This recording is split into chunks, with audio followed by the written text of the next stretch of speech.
जय हिंद दोस्तों, स्वागत है आपका हमारे चैनल पर।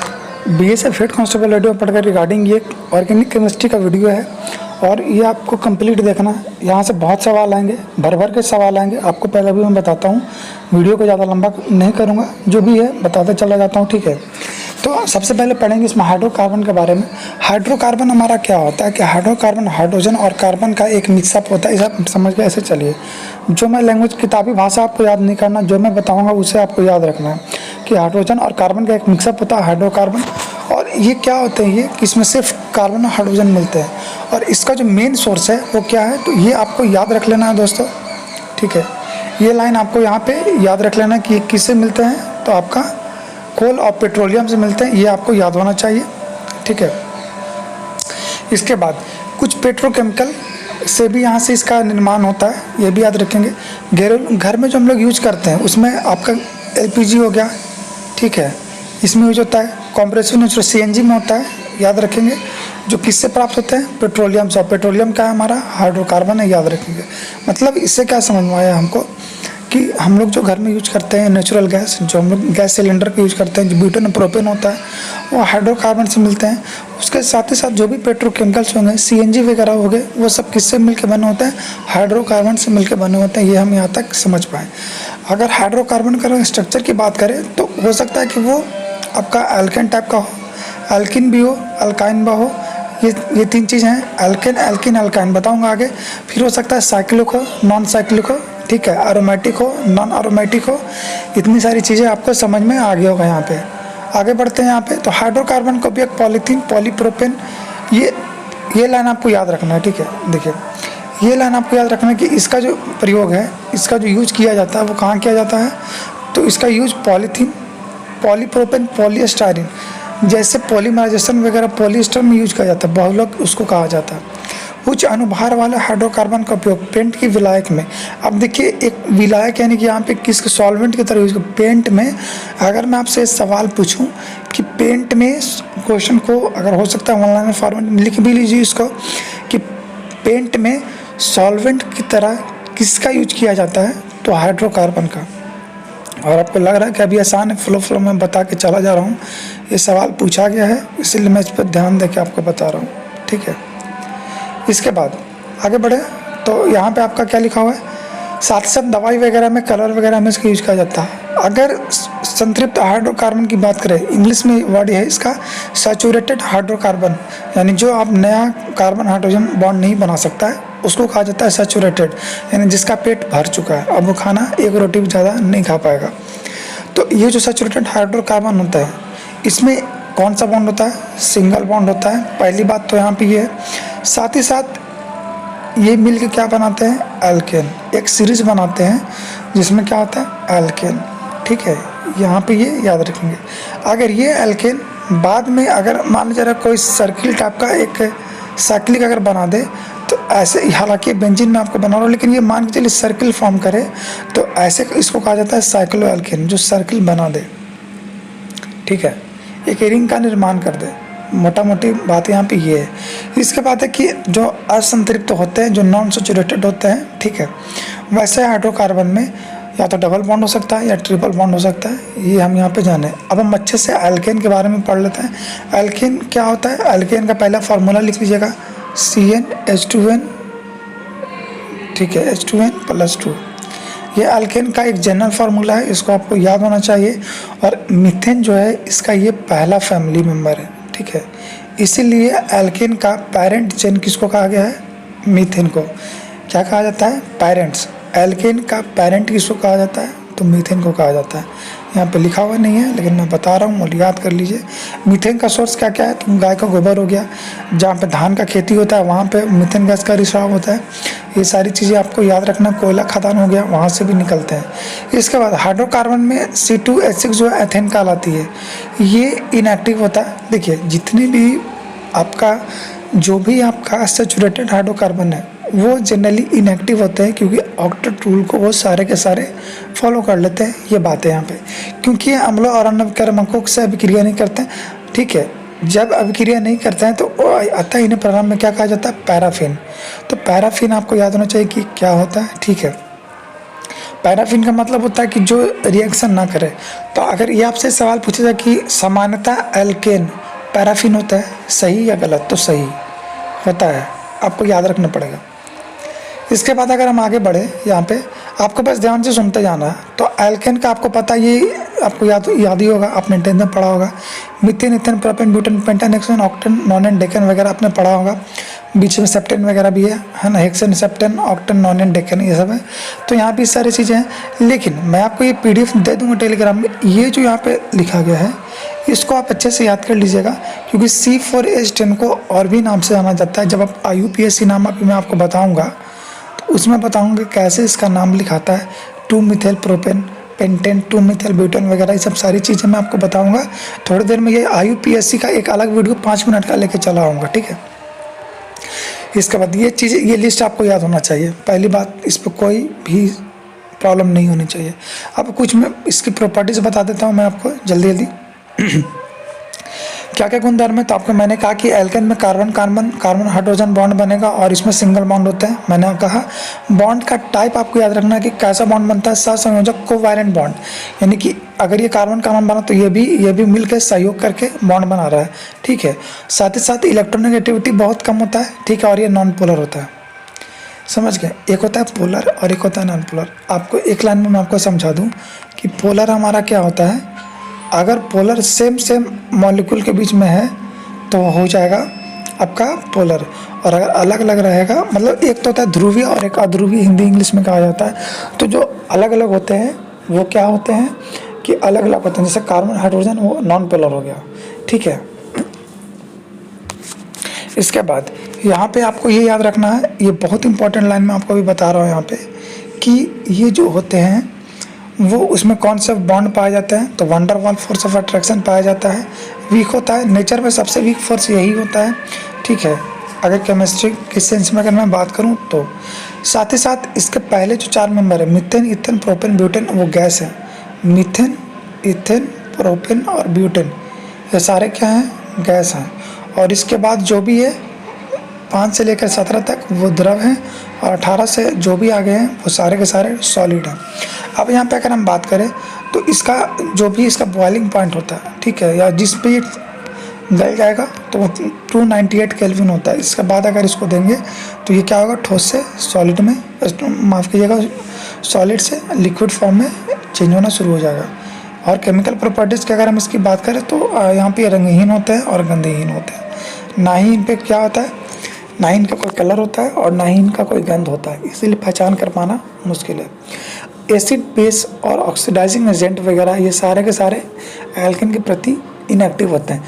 एक चीज़ देखिए, इतने ये जो लाइन यहाँ पे लिखा गया है इसको याद नहीं रखना है, ठीक है। आपको याद रखना है क्या, कि जो भी एल्केन के जो मेंबर है वो नेचर में इनएक्टिव होते हैं, इसी वजह से ना ही इस पे किसी का इफेक्ट नहीं पड़ेगा, ये आप याद रख लीजिए। एल्केन हमने पढ़ लिया, अब पढ़ते हैं आपका एल्कीन, ठीक है। और इस मैराथन सेशन को शेयर करिए, बहुत सारे लोग इसको देखेंगे, ठीक है। एल्कीन की अगर हम बात करें तो एल्कीन क्या होता है, नॉन सैचुरेटेड होता है, आपको पता है, इसे ओलेफिन कहा जाता है, जबकि जो आपका सैचुरेटेड होता है उसको पैराफिन कहा जाता है। तो एक अंतर ये हो गया, यहाँ से याद रखना है। फार्मूला है CnH2n2, CnH2n आपको फार्मूला, और इसका साधारण नाम यहाँ पे ये है एथिलीन, प्रोपिलीन, ब्यूटेलिन। तो इसका प्रोनाउंसिएशन में लास्ट में इन लगता है, प्रोपिलीन है ना, एल्कीन, इन लास्ट में इन डबल बॉन्ड यहाँ पाया जाता है, याद रखेंगे। और एथिलीन, इसका एथिलीन के बारे में आपको याद रखना है, बहुत इंपॉर्टेंट लाइन इसमें मिलेगा आपको, कि यहाँ पे क्या कैसे इसको प्राप्त किया जाता है, ये पूछा गया एग्जाम में, आपको ये नोट कर लेना है कि जब एथिल अल्कोहल को सल्फ्यूरिक एसिड के साथ जो डाइल्यूटेड होता है, अगर उसको 170 से 180 डिग्री टेम्परेचर पर गर्म किया जाए तो क्या बनाता है, एथिलीन बनाता है, यानी C2H4 का निर्माण होता है। यही आपका यहाँ पे रिएक्शन है, और इस रिएक्शन को आपको रट जाना है, मैं आपको अभी क्लियर कर देता हूँ। अभिक्रिया में क्या होता है कि यहाँ पे अगर आप देखेंगे, अभिक्रिया में सांद्र सल्फ्यूरिक एसिड का निर्जलीकरण का कार्य करता है। निर्जलीकरण का मतलब जल हट रहा है, वहाँ से ख़त्म हो रहा है, ठीक है।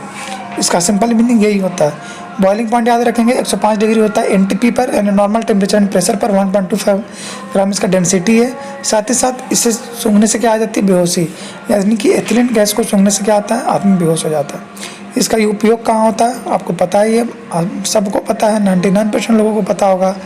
इसका प्रयोग फल को पकाने में किया जाता है। तो देखिए एक होता है फल को नेचुरल तरीके से पकना और एक होता है आर्टिफिशियल।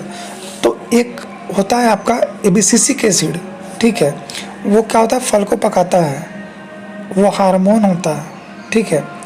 अगर ऑप्शन में ये दे दे कि निम्नलिखित में से किनका काम फल को पकाने के लिए होता है, तो एबिसिसिक एसिड का भी होता है और यहाँ पे एथिलीन का भी होता है, याद रखेंगे। मेजर डिफरेंस क्या है कि जो एबिसिसिक एसिड की मैं बात कर रहा हूँ वो नेचुरली होता है और जो एथिलीन गैस होता है वो क्या होता है, वो मैन मेड होता है, आर्टिफिशियल होता है, ठीक है। एथिलीन गैस का प्रयोग बेहोश करने के लिए किया जाता है, पॉलीथीन बनाने में, मस्टर्ड गैस में, ठीक है। मस्टर्ड गैस का मतलब हो गया आपका मीथेन वगैरह जो हो गया। मस्टर्ड गैस क्या होता है, एक तेल जैसा द्रव होता है, सरसों जैसी गंध होती है, ये भी याद रखना, ये लाइन सरसों वाला गंध। और क्या होता है कि अगर इस शरीर पे पड़ेगा तो फफोला डालेगा, ठीक है। एल्काइन CH2 - 2 होता है, ट्रिपल बॉन्ड होता है, कार्बन हाइड्रोजन के बीच में बनता है। इसी का एक मेंबर एसिटिलीन गैस होता है जिसका उपयोग कैल्शियम कार्बाइड जब इस पर रिएक्शन करेगा तो बाद में इसका निर्माण करेगा, ये आपको याद रखना होगा। इसका गुण अगर मैं बता दूं तो इसका लहसुन जैसा इसका गंध होता है, ट्रिपल बॉन्ड इसमें बनाता है, साथ ही साथ बॉइलिंग पॉइंट -84 डिग्री सेल्सियस याद रखेंगे, वायु से हल्का होगा, ये सब याद रखना है। और देखिए इसका कुछ नहीं करना है, मेरे हिसाब से जहाँ तक इसमें एक चीज़ और लिखना चाहिए, वेल्डिंग जैसे गैसों में इसका प्रयोग किया जाता है। इसके बाद इसका उपयोग क्या है, तो इल्यूमिनेटिंग पावर में इसका उपयोग किया जाता है, ठीक है। साथ ही साथ इसका वेल्डिंग वगैरह में भी इसका प्रयोग किया जाता है, यहाँ पे आगे लिखा हुआ है, ठीक है। वेल्डिंग में इसका प्रयोग किया जाता है। वेल्डिंग में कितना टेम्परेचर चाहिए, 3000 डिग्री सेल्सियस। याद रखना है कि जब आप वेल्डिंग करेंगे तो उस समय एसिटिलीन गैस का प्रयोग होगा और साथ ही साथ उसका टेम्परेचर उस समय क्या होगा, 3000 डिग्री सेल्सियस, ठीक है। ये हमारा एक चैप्टर खत्म हुआ। दूसरा अल्कोहल है। अल्कोहल बताऊंगा इसी में, अभी इसको बताते हैं अल्कोहल के बारे में। तो अल्कोहल देखिए क्या है, अल्कोहल जो आपका है ये भी, इसमें 3 चीज़ होते हैं, एक तो कार्बन, हाइड्रोजन और एक ऑक्सीजन, इससे मिलकर ये बनेगा। साथ ही साथ ये एलोफैटिक होते हैं, ये भी याद रखेंगे। एक होता है एरोमेटिक, एक होता है एलिफैटिक, एनोरोमेटिक, बहुत सारी चीज़ें, तो ये एलोफैटिक इन नेचर होता है। अल्कोहल की बात करें, CH3OH फार्मूला याद होना चाहिए, methyl alcohol, CH3CH2OH ethyl alcohol, इस तरीके से लिस्ट आपको याद होना चाहिए।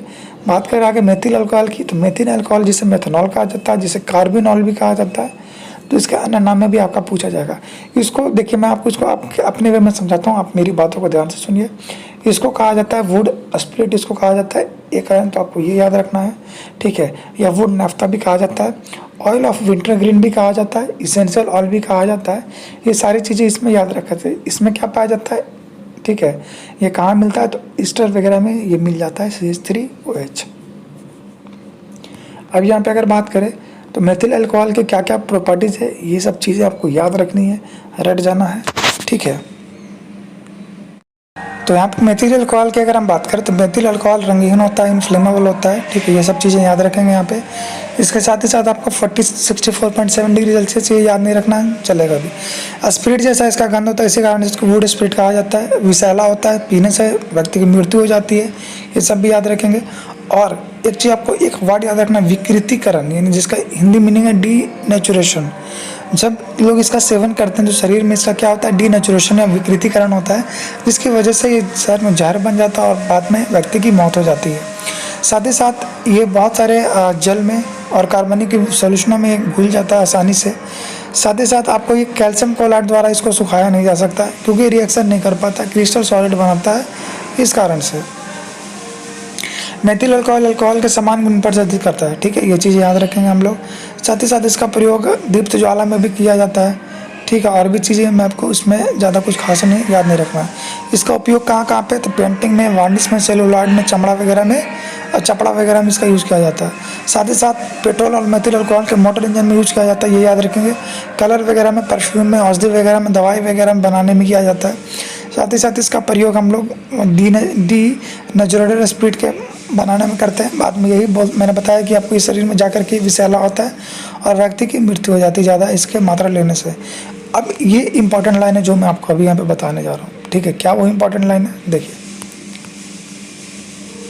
कि मेथिल अल्कोहल 40% अगर रहेगा और पानी अगर 60% रहेगा तो इसके इस मिश्रण को ऑटोमोबाइल में प्रयोग करेंगे, यानी गाड़ी वगैरह में प्रयोग करेंगे, जिसका रेडिएटर को एंटी फ्रीज करने के लिए यहाँ पे क्या किया जाता है, बनाया जाता है। याद रखेंगे इस लाइन को, ठीक है। आगे बढ़े, एथिल अल्कोहल के बारे में फार्मूला C2H5OH पता ही होगा। साथ ही साथ इसका प्रयोग कहाँ किया जाता है, तो आपको वनस्पति ईस्टर वगैरह में सब इसका मिलता है। साथ ही साथ शराब बनाने में भी किया जाता है, इसे स्पिरिट ऑफ वाइन भी कहा जाता है। वुड स्पिरिट पूछेगा तो methyl alcohol, spirit of wine कहेगा तो एथिल अल्कोहल। साथ ही साथ इसका स्टोरेज वगैरह में, इसका किण्वन प्रक्रिया में इसका प्रयोग किया जाता है, इसलिए इसे ग्रेनुलर अल्कोहल भी कहा जाता है। इसके बाद यहाँ पे अब मैं आपको आगे और बता दूँ, ठीक है। PDF कहाँ गया,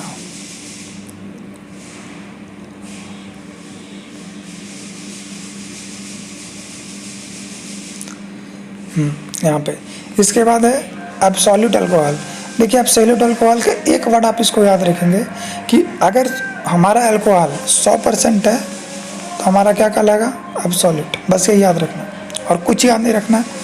पावर अल्कोहल क्या है, बाकी आप पढ़ लीजिएगा, ये सारी चीज़ें उतनी इंपॉर्टेंट नहीं है जो आपको इसमें लिखा हुआ है, ठीक है। ये इसको अच्छा, पहली बात है कि जब ये 100% है तो इसको रेक्टिफाई नहीं किया जा सकता क्योंकि ऑलरेडी ये 100% में है, ठीक है। पावर अल्कोहल क्या होता है कि अगर इसमें अल्कोहल हो, साथ ही साथ आपका बेंजीन मिला दिया जाए तो ये पावर अल्कोहल की तरह वर्क करेगा, ठीक है। तो पावर अल्कोहल क्या है कि आपका अल्कोहल तो है, साथ ही साथ आपका बेंजीन है, A+B मिला करके पावर अल्कोहल तैयार होता है। और इसका यूज़ कहाँ पे किया जाता है, मोटर ईंधन में किया जाता है, ठीक है।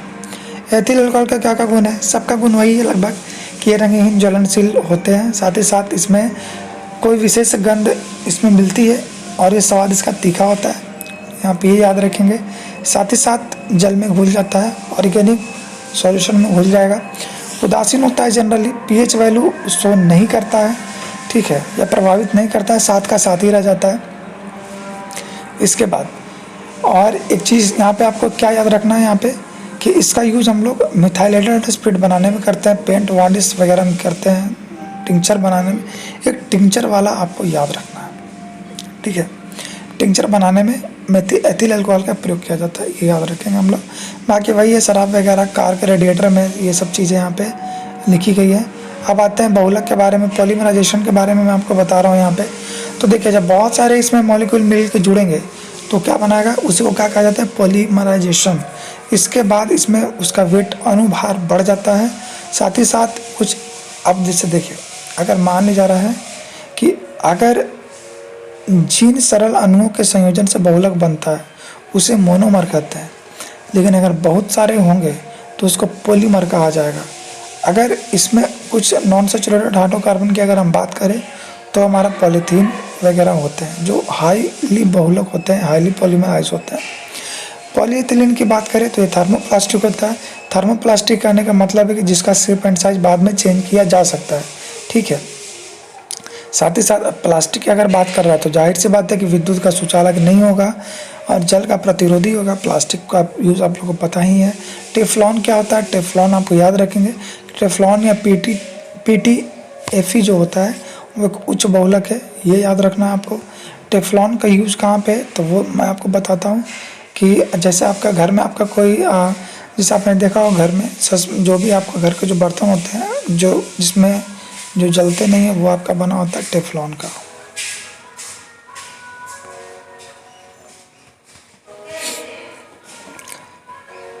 ठीक है, ये सारी चीज़ें हमको इसमें याद रखना है। गैस कटर में इसका प्रयोग किया जाए, गैस कटर में जो भी इसमें होते हैं इसमें इसका यूज़ किया जाता है। टेफ्लॉन का सरफेस बहुत चिकना होता है, कोई भी चीज़ नहीं चिपकती, इसीलिए कुकिंग बर्तन में इसका प्रयोग किया जाता है। साथ में PVC वगैरह चीज़ें में ये भी देखिए आपसे ये सब क्या पूछी जाएगी, आपसे पूछा जाएगा कौन सा हाईली मतलब पॉलीमराइज है नहीं है, वो चीज़ें आपको वहाँ बताना होगा। इसके बाद ही आपका अगर PVC की अगर हम बात करें तो आप देखोगे घर में जो वायर के ऊपर जो एक फाइबर होता है रबड़ जैसा, वो एक कवर होता है, तार का जो कवर होता है वो PVC होता है। तो विद्युत का सुचालक नहीं होता है, नम होगा, जल प्रतिरोधी होता है। साथ ही इसका प्रयोग पाइप, ग्रामोफोन रिकॉर्ड, हैंडबैग वगैरह चीज़ें बनाने में किया जाता है। वाटर प्रूफ चीज़ें बनाने में इसका भी प्रयोग किया जाता है। नियोप्रीन क्या होता है, नियोप्रीन क्लोरोप्रीन का एक एग्जाम्पल है, या उच्च बहुलक है और एक कृत्रिम रबड़ होता है ये, ठीक है। ये चीज़ इसमें हम याद रखेंगे। आगे पढ़ेंगे हम लोग कार्बोनिक एसिड के बारे में, ये बहुत इंपॉर्टेंट टॉपिक है, इसके बारे में भी आप लोग याद रखेंगे, ठीक है। तो अगर इसमें मैं आपको थोड़ा ये बता दूं कि COOH ग्रुप होता है, COOH ग्रुप आपको देखने को मिलेगा। जैसे इसका प्रोनाउंसिएशन होगा oic acid, methanoic, benzoic, propanoic, etc वगैरह होंगे। तो एक आपको इसमें क्या क्या याद रखना वो मैं आपको बताता हूँ। CH3COOH के बारे में अच्छा से पढ़ना। दूसरी बात, इसमें जो भी मोनो डाइकार्बोजाइलिक वगैरह जो भी होंगे उसको पढ़ेंगे। साथ ही साथ इसमें जो हम क्या पढ़ने वाले हैं कि इसमें कहाँ कहाँ इसका यूज किया जाता है और कैसे इसका बारे में सवाल पूछेंगे वो मैं आपको बताऊँगा।